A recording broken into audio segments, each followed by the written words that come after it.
Hello everyone, my name is Daniel Zelevansky from Rebel Recap alongside Matthew Kaufman, and today we're here with our special guest, two-time NFL Super Bowl champion with the New York Football Giants, Rouson. Lee, thank you so much for joining us. We really appreciate it. What did winning 2 NFL championships mean to you and your family? It meant everything to me, especially from all of the struggles throughout my life up until that point. Struggles are the human condition. They can be used to develop one's life, and they were used to develop my life. Because I never gave up in any of those struggles, I'm a Super Bowl champion. always pushing forward. We love to hear that. And Mr. Rouson, what inspired you to start your football career and get into football? I just love football. I think when I came out of my mom, I was like, football. It was a love, a passion, and that's what I ask people all the time. What are you most passionate about? What excites you the most in your life? What breaks your heart? Playing football excited me the most because it would help me become a positive role model. And what broke my heart is if I didn't make it, I wouldn't have become a positive model for other people in this country. Now, looking back to your career, what do you think helped you the most to be where you are now today?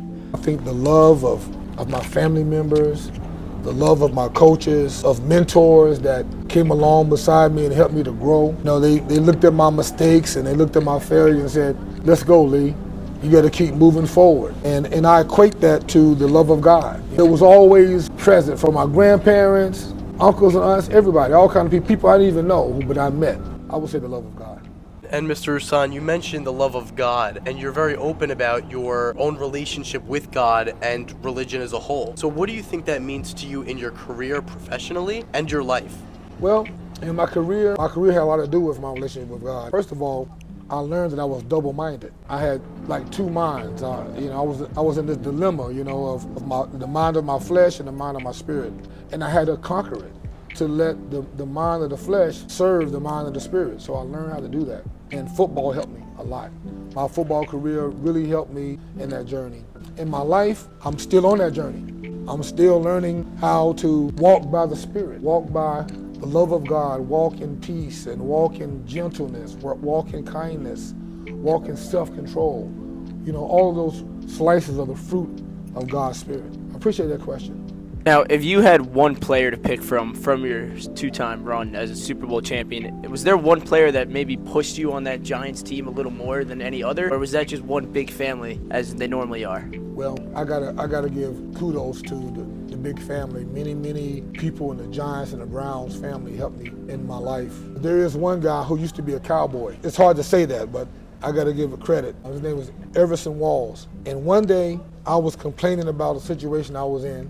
He got in my face and pretty much told me to shut up and to let it go. It ain't about you, so stop feeling sorry for yourself. Your time is gonna come. And that love, right? It took all of that bitterness and the anger and the frustration that was in me, it was gone. That's when I began to really soar, not just in football, but in my life. That's a person who obviously was a great friend of yours, and that leads me to my next question. What does the word team mean to you? Wow. The unity of the spirit of a team protects it because it's able to follow instructions willingly. It's able to let the past go if things didn't go right one play or one season. You don't worry about the future. You're not caught up in it. This is going to happen. You just open up the present. So a team helps you to open up the little things every day, to go through the process. You trust the process because it's just not about you. You're not by yourself.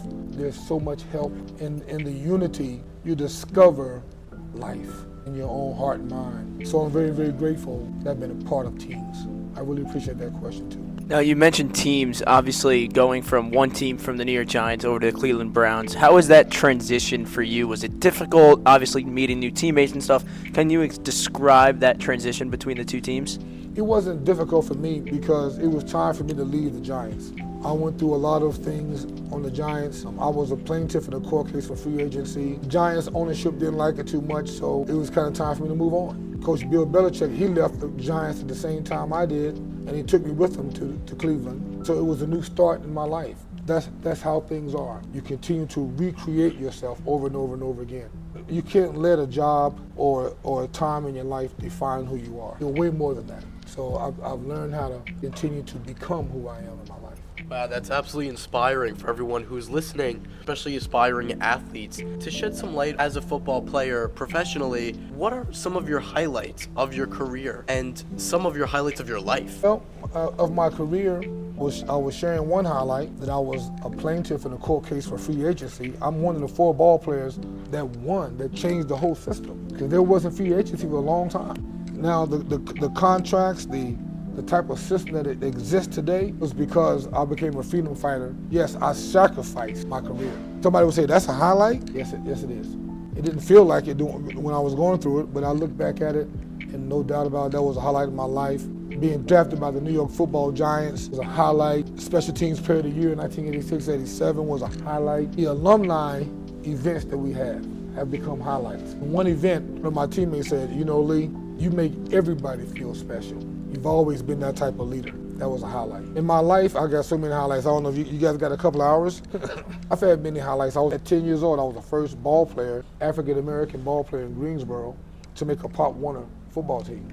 I was president of the council of my high school, many things. I'm not even going to just tell you all the different highlights, but being considered to be one of the top 5 running backs in America, being recruited by all the major schools, choosing Colorado, even though that was a very tough experience, but I made it through it. You know, marrying my wife and having my children, and at this point I got 8 grandkids. That's a highlight. But the biggest highlight really out of all that is once I discovered my true identity. Part of my struggle was, who am I, you know? Am I black?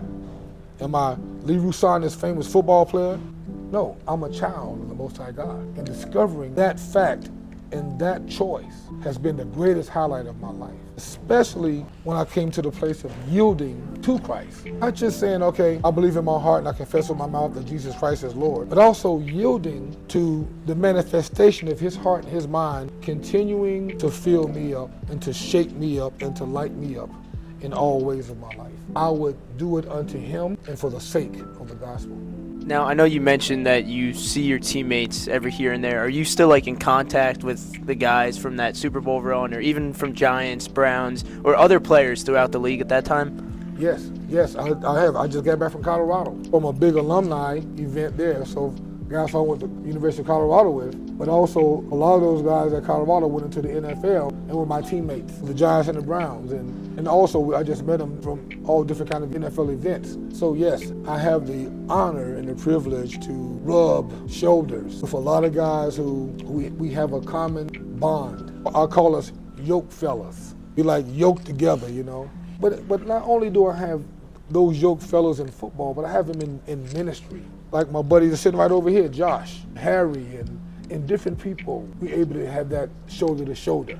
So earlier on you mentioned that you won not just one, but 2 Super Bowl championships. Now, obviously, many of the youth has a dream to go after that gold and go after those championships that carry so much prestige. How does that feel to you to not only win 1, but 2? It's not a feeling. It's more like an acknowledgement of all the hard work, all the grace that was afforded in my life. I'm very fortunate to have been on 2 Super Bowl teams. There's some guys have great careers, never won one. So I'm just very grateful. That's really how it is. It's absolutely inspiring to hear.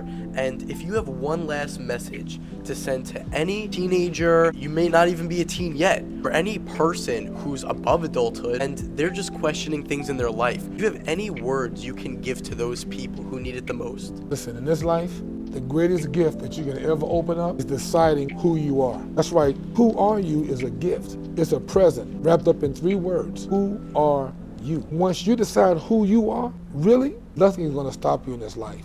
We want to spend a very big special thank you to you, Lee, and the organization that brought you, and your congratulations again. You haven't heard that enough with those 2 Super Bowl championships, so thank you.